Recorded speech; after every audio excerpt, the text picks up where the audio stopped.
여러분 안녕하세요. 10월 9일, 바로 한글날이죠. 우리가 매일 쓰는 이 한글이 사실은 그냥 기호가 아니라 세계가 인정한 위대한 발명품이라는 거 혹시 생각해 보셨나요? 오늘은 바로 그 한글 속에 숨겨진 놀라운 이야기, 그 아름다움의 비밀을 하나씩 파헤쳐 볼까 합니다. 자, 그럼 한글의 아름다움을 어떤 순서로 살펴볼까요? 먼저 백성을 사랑했던 한 왕의 마음에서 출발해서요. 소리를 완벽하게 담아낸 과학적인 원리, 그리고 디자인적인 무한한 가능성까지. 여기서 끝이 아닙니다. 디지털 시대에 왜 한글이 강력한지, 또 지금의 K컬처를 이끄는 힘은 어디서 나오는지, 그리고 마지막으로 우리 곁에 살아 숨쉬는 유산으로서의 한글까지 정말 다채로운 측면에서 깊이 있게 들여다볼게요. 자, 그럼 첫 번째 이야기부터 시작해 볼까요? 모든 위대한 발명은 사실 어떤 문제를 해결하려는 마음에서 시작되잖아요. 한글도 마찬가지였습니다. 그 시작은 언어학이 아니라 바로 공감이었어요. 백성을 향한 그 뜨거운 사랑, 애민정신, 그게 바로 한글 창제의 출발점이었습니다. 한글이 없던 시절 한번 상상해 보실래요? 글을 안다는 건 곧 권력이었죠. 복잡한 한자는 말 그대로 넘을 수 없는 벽이어서 대부분의 평범한 사람들은 자기 생각을 글로 표현할 수도 중요한 정보를 얻을 수도 없었어요. 얼마나 답답했을까요? 억울한 일을 당해도 글로 써서 호소할 방법조차 없었던 겁니다. 바로 그 마음이 세종대왕이 남긴 이 글에 정말 그대로 담겨 있습니다. 내 일을 위하여 어여삐 여겨 새로 28자를 맹가노니. 백성들이 자기 뜻을 마음껏 펴지 못하는 걸 가엾게, 안타깝게 여겨서 글자를 만들었다는 거잖아요. 이건 그냥 새로운 문자를 만든 게 아니에요. 모든 사람에게 소통할 기회를 준 역사상 가장 위대한 복지정책이자 혁명이었던 거죠. 백성을 위하는 그 따뜻한 마음으로 시작된 한글이 그 설계 자체를 들여다보면 또 한 번 놀라게 됩니다. 여기엔 정말 치밀한 과학과 깊은 철학이 담겨 있거든요. 자, 지금부터 글자 하나하나에 숨겨진 그 천재적인 논리를 한번 따라가 보시죠. 이게 왜 그렇게 대단하냐면요. 전 세계에 수많은 문자가 있지만 누가, 언제, 왜, 그리고 어떻게 만들었는지 완벽하게 기록으로 남아있는 문자는 한글이 거의 유일합니다. 이건 정말 세계 문자 역사상 유래를 찾기 힘든 일이에요. 우리는 우리 글자의 설계도를 가지고 있는 셈이죠. 그 설계의 핵심, 바로 상형과 가획의 원리입니다. 특히 자음은 진짜 기가 막혀요. 소리를 낼 때 우리 입안의 발음기관 모양, 그걸 그대로 본떴거든요. 예를 들어 니은 소리를 내보시면 혀끝이 윗잇몸에 딱 닿죠. 바로 그 모양이 니은입니다. 기역은 혓부리가 목구멍을 막는 모양, 미음은 입술 모양. 와, 정말 직관적이지 않나요? 소리가 눈에 보이는 것 같잖아요. 자음이 과학이었다면 모음은 철학입니다. 동양 철학의 핵심인 천진, 즉 하늘과 땅, 그리고 사람을 바탕으로 만들었거든요. 점, 동그란 하늘, 평평한 선, 땅, 그리고 서 있는 사람, 이의 모습.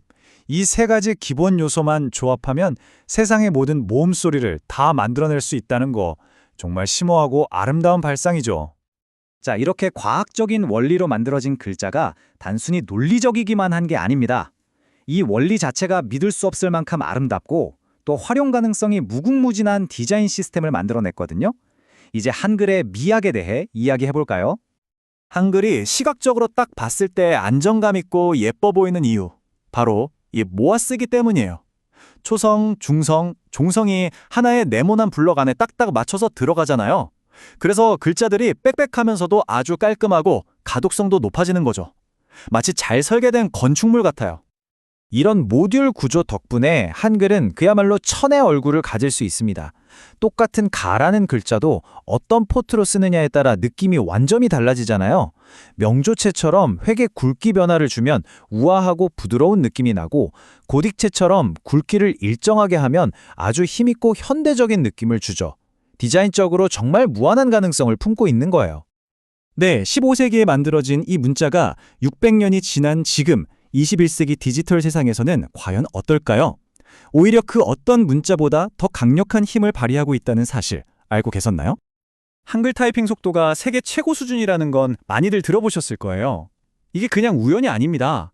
자음과 모음이 명확하게 구분되는 한글의 구조 덕분인데요. 키보드에서 보통 자음은 왼손, 모음은 오른손에 배치해서 양손이 리드미컬하게 탁탁 번갈아치기 딱 좋은 구조인 거죠. 디지털 시대에 최적화된 문자라고 할 수 있겠습니다. 특히 스마트폰 같은 모바일 환경에서 그 위력은 더 대단합니다.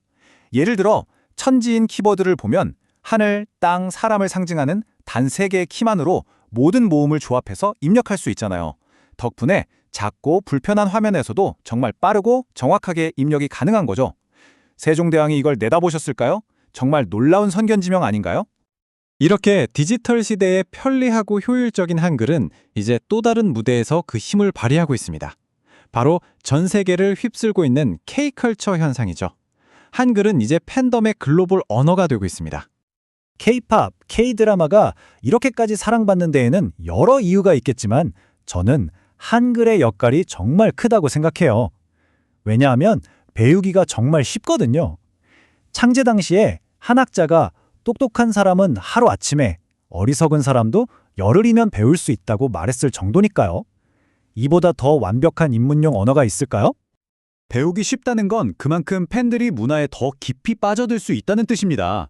처음에는 자막으로 드라마를 보고 노래 가사 번역본을 찾아보지만 조금만 배우면 직접 가사를 읽고 배우의 대사를 알아듣고 스타의 SNS에 한글로 댓글을 달 수 있게 되는 거죠.